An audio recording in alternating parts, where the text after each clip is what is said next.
सिलवाड़ गांव में चेतन नाम का लड़का था। उसको अभी अभी शहर के अस्पताल के ऑफिस में क्लर्क की जॉब लगी थी। घर वाले बहुत खुश थे।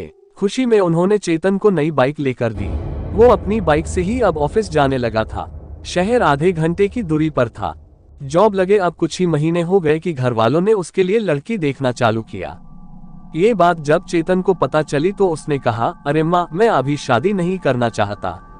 इतनी जल्दी भी क्या है, मुझे और अच्छा जॉब मिलेगा तब देखेंगे। अभी मुझे पैसे कमाना है, आपको घुमाना है। उसकी ये बातें सुन के चेतन के पिताजी को भी बड़ा अच्छा लगा।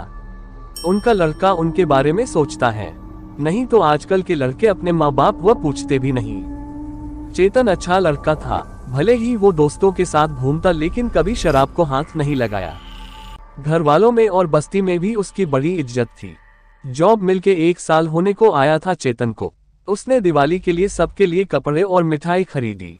आज ऑफिस से जल्दी छुट्टी मिली तो वो मार्केट घूम रहा था अपने दोस्तों के साथ। दोस्तों, आप सभी को ये बात पता होगी कि दिवाली में अमावस की रात होती है। इसीलिए हमारे बुजुर्ग कहते थे कि घर में और आंगन में दिए जलाओ और अंधेरे को भगाओ। चेतन घर के लिए निकला। साथ में सामान था। वो सब गाड़ी पर बांधकर निकल पड़ा। रात के 9 बज चुके थे। त्योहार था तो सब अपने घरों में थे। आज रास्ता सुना था। बाहर घना अंधेरा था। शहर खत्म होते ही चेतन की नजर बाजू के बिल्डिंग पे गई। नीचे बहुत से लोग दिए लगा रहे थे। उसकी नजर ऊपर की तरफ गई। वहां एक सफेद सलवार में बहुत ही सुंदर लड़की दिखाई दी। चेतन उसको देखते ही उसकी गाड़ी रुकी और चेतन जैसे थमसा गया। जादू भरी थी उसकी नजर और उसका चेहरा। चेतन तो बस उसको देखकर मन में मुस्कुरा रहा था। उसकी नजर उस लड़की से हट ही नहीं रही थी। तभी पीछे से एक ट्रक ने हॉर्न दिया। चेतन जैसे नींद से जाग गया।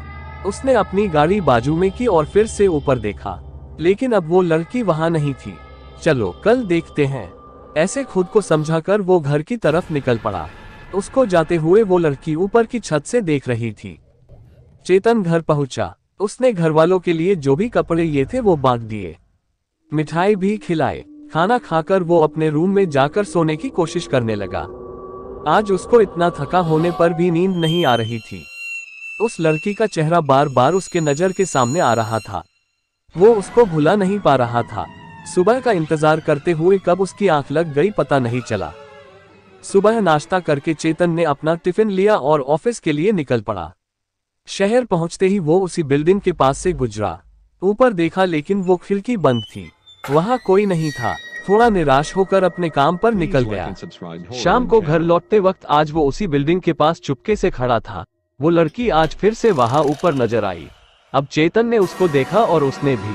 चेतन ने अपना हाथ दिखाया और उसने भी। बस फिर क्या था, चेतन ने उसको नीचे आने को कहा लेकिन उस लड़की ने मना किया और अंदर चली गई। चेतन जरा सा निराश हुआ लेकिन उसने लड़की को हंसते हुए देखा था। अपनी बात बन सकती है ये सोच के मन में ही वो बहुत खुश हो रहा था। अमावस का काला अंधेरा उसके लिए क्या लेकर आने वाला था, इस बात की चेतन को कोई खबर नहीं थी। अगली शाम जब चेतन उसी रास्ते जा रहा था, वो लड़की उसको सामने एक पेड़ के पास बैठा दिखी। चेतन बहुत खुश हो गया। अपनी गाड़ी साइड में लगाकर वो उस लड़की के पास गया। मेरा नाम चेतन है और तुम्हारा? मेरा नाम निशा है, लड़की ने जवाब दिया। लेकिन तुम आज यहाँ कैसे, इतने अंधेरे में अकेले? चेतन ने सवाल किया। मैं अकेले नहीं आती तो तुमसे मुलाकात कैसे होती? निशा के इस जवाब से चेतन ये तो समझ गया कि उसको भी वो पसंद था। अब रोज शाम को देर रात तक वो दोनों उसी पेड़ के नीचे बैठकर बातें करने लगे। घर वाले थोड़ा टेंशन में थे कि आजकल चेतन बहुत देर से घर आने लगा था। खाना भी साथ नहीं खाता था या कभी बिना खाए ही सो जाता था। एक दिन चेतन उस पेड़ के नीचे बैठा था। उसके घर के पास वाले अंकल वहां से गुजरे। चेतन को देखते ही कहा, अरे चेतन बेटे, यहाँ अंधेरे में अकेले क्या कर रहे हो? घर जाना नहीं है क्या? चलो, घर वाले तुम्हारा इंतजार कर रहे होंगे। हाँ अंकल, हाँ बस निकल ही रहा था। ऐसा कहकर दोनों साथ में निकल गए। घर जाकर जब चेतन सोने के लिए गया, एकदम से वो अंकल की बात उसको याद आई। उन्होंने उसको अकेले क्या कर रहे हो ऐसा कहा था। दूसरे रात जब वो निशा से मिला तो उसने ये बात उसको पूछी, निशा कल तुम मेरे साथ थी लेकिन अंकल को दिखी कैसे नहीं? निशा ने कुछ सोच के जवाब दिया, अरे वो अंकल दिखते ही मैं पेड़ के पीछे छुप गई थी। तभी चेतन ने कहा, निशा हम शादी कर ले, मुझे तुमसे प्यार हो गया है, क्या तुम भी? निशा उठकर चली गई। जाते वक्त उसने हाँ कहा। अब वो लड़की चेतन के घर तक पहुंच गई। देर रात तक उनका बातें करना चलने लगा था और चेतन खाना पीना जैसे भूल गया था। वो बहुत कमजोर हो रहा था। उसकी माँ ने एक रात देखा कि वो दीवार की तरफ देखकर बातें कर रहा है। बस उसको उसी दिन शक हुआ कि उसके लड़के को कुछ हुआ है। उसने ये बात चेतन के पिता को बताई। दोनों ने एक रात चेतन का पीछा किया। चेतन वही पेड़ के नीचे बैठा था, अकेला, और बातें कर रहा था। चेतन के माता पिता बहुत डर गए। उन्होंने जैसे ही घर का रुख किया, वो शैतानी रूह बहुत ही भयंकर और डरावने अवतार में उनके सामने प्रकट हुई। मैं तेरे बेटे को लेने आई हूँ। मेरे रास्ते में कोई ना आना, नहीं तो अच्छा नहीं होगा। आने वाले अमावस को वो मेरा हो जाएगा। घर पहुंचते ही बाजू वाले अंकल ने उनका रोना सुना। वो मदद के लिए आए। उन्होंने भी बताया कि चेतन एक रात वहां उस पेड़ के नीचे अकेला बैठा था। सुबह होते ही जब चेतन अपने ऑफिस गया तब उसके पिताजी और वो अंकल उस पेड़ के पास एक तांत्रिक को ले गए।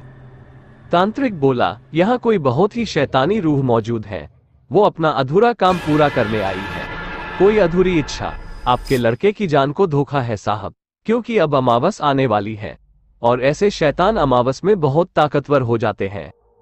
उन्होंने बाजू में उसी घर में जाकर पूछताछ की जहां निशा चेतन को पहली बार दिखी थी।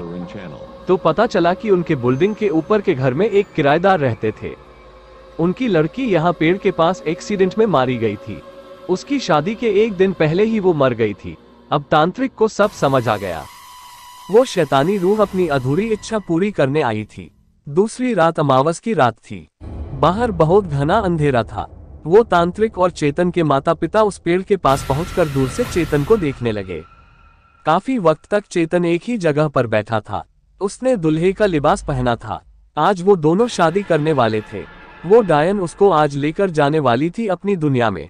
तांत्रिक ने अपने मंत्र पढ़ना चालू किया, लेकिन देर हो चुकी थी। सामने से जब जाकर देखा तो चेतन मर चुका था। उसके गले से खून टपक रहा था। निशा ने अपनी आखिरी इच्छा पूरी की, चेतन की जान लेकर।